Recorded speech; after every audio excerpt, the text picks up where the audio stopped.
Policeman pays $400,000 in mediation settlement for a wounding colleague.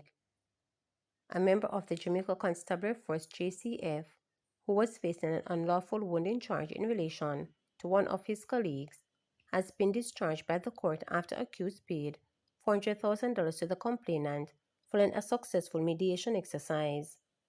The 2024 incident was investigated by the Independent Commission of Investigations (INDECOM). Constable Ricardo Free was placed before Corporate Area Parish Court for the offences of wounding with intent and malicious destruction of property, following an investigation by INDECOM and a ruling by the Office of the Director of Public Prosecutions. The incident involved an allegation that Free unlawfully wounded a district constable at Papin Square, St. Andrew, on December 6, 2024.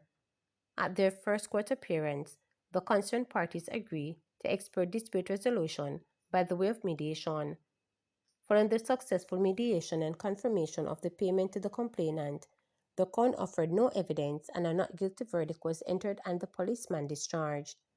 Between January 1, 2024 and July 31, 2025, 64 members of the police force have been ruled for charge as a result of cases investigated by INDECOM. More than 40 police personnel have been charged and placed before the court, with arrests pending in 23 cases. As at September 5th, 214 fatalities are being investigated by INDECOM for the period beginning January 1 this year. 97 fatalities occurred during the police plan operations between January 1, 2025 and July 31, 2025. Wanted man Denden charged for murder. A 24-year-old man has been charged with multiple offences including murder following a shooting in Barnsley, Central Village, St. Catherine on April 24. Police have snapped Denardo James, otherwise called Denden, of Caymanas Estate, St. Catherine and West End, Westmoreland, with charges of murder, possession of a prohibited weapon, unauthorized possession of ammunition, using a firearm to commit a felony and conspiracy. Dead is 41-year-old Ludo Johnson, otherwise called Sheldon or Grimo, a former of Browns Lane Central Village in St. Catherine. Reports from the Central Village Police are that about 6:15 p.m., Johnson was walking on the roadway when he was allegedly pounced upon by James, along with other men, who opened fire, hitting him all over the body. The police were summoned and upon their arrival, Johnson was taken to the hospital where he was pronounced dead.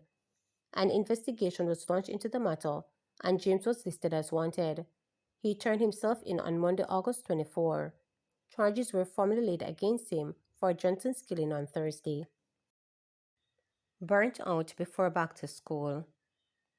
A large daytime inferno, believed to have started as an act of arson, has left 8 adults and 3 children homeless at Fitzgerald Avenue in Maxfield Avenue, St. Andrew on Friday, just days before the resumption of full school. The police and fire brigade are probing the incident that occurred shortly afternoon. According to the JFB, one firefighter was injured and damage has been estimated at $3.5 million. Reporters understand that 2 houses and a bar were ravaged by the blaze. A one house died first and the other catch fire in a no time. People them say it's a girl that live in one of the house light it because of domestic dispute.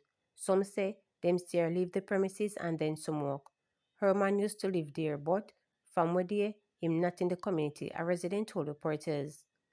When reporters arrived in the community, residents were up and about searching for water to try to extinguish the blaze. No water in the pipes. It's like a disaster waiting to happen. The youth them get drum and them throw water. All know the fire truck no reach and the fire spread. The people them frightened and run out leave the children.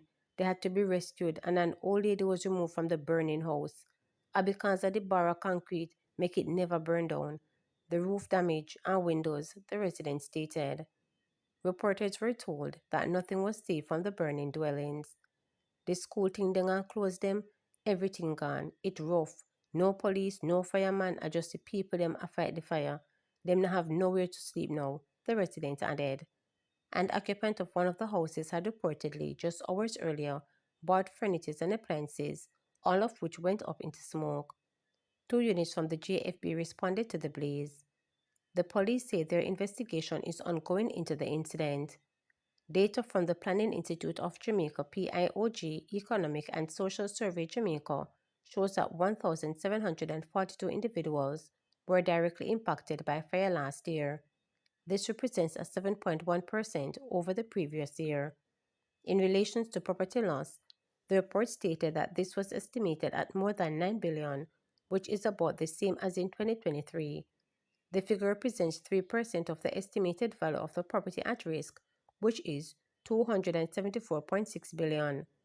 Non-structural fires decreased by 16.2%, but remain the dominant fire category, accounting for 83.6% of the total number of fires. This started. Former Director of Elections, Orit Fisher, believes Jamaica's report voter turnout is misleading, as the current voters list is significantly overinflated, with names that should have been removed long time ago. Speaking with reporters following Wednesday's general election, which recorded a 39.5% voter turnout, Fisher said the actual number of the eligible voters is likely closely to 1.5 million, not the over 2 million currently on the list. The list should have been updated regularly to remove people who have died or migrated, but instead, new registrations are added to the existing list, he noted. He explained that, although electoral law mandates the removal of deceased or migrated persons in practice, many of these names remain on the roll for years. This voted list, he argued, significantly distort the true turnout percentage. In the 2011-2016 elections, the voters' turnout was the highest seen in Jamaica, but since then, the turnout figures have decreased, he stated. One reason, he said, is that since 1994, the voters' rollout continued to reflect people who should not be on it. He said there has to be a proactive approach to the issue, highlighting that in the past, door-to-door enumeration was conducted every 4 years to keep the list accurate, an exercise that has since been abandoned. As a solution, Fisher proposed archiving outdated names as one method of cleaning the list, especially in cases where individuals have died overseas or permanently migrated, information not always accessible to the Electoral Office of Jamaica. While not dismissing voters' apathy as a factor, Fisher insists that the first step in addressing the low turnout is an accurate voters list.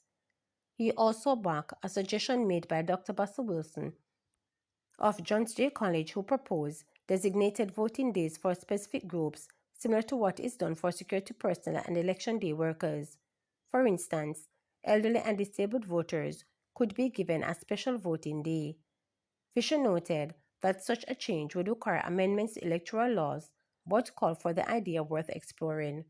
However, he expressed skepticism about Wilson's proposal, weekend voting, suggesting it may not be culturally or logically suitable for Jamaica. To address long waits at polling stations, Fisher proposed a two-line system to streamline the voting process. One line would cater to voters with proper identification, while the other would handle those requiring identification verification. Once the personal identity is confirmed, then the voter joins the regular line to vote. This way, voters do not have to wait while the presiding officer verifies a voter identity, while everyone else waits in line, he noted. Fisher also touched on the need to engage younger voters, suggesting that online voting may be the way forward. This will not happen in my lifetime, but it will be the way to go in the future, he stated. However, he rejected the idea of automatic voters registration, warning that it could further inflate the voters list without addressing the issue of ineligible names. To subscribe, like, share, and click the notification bell for daily updates.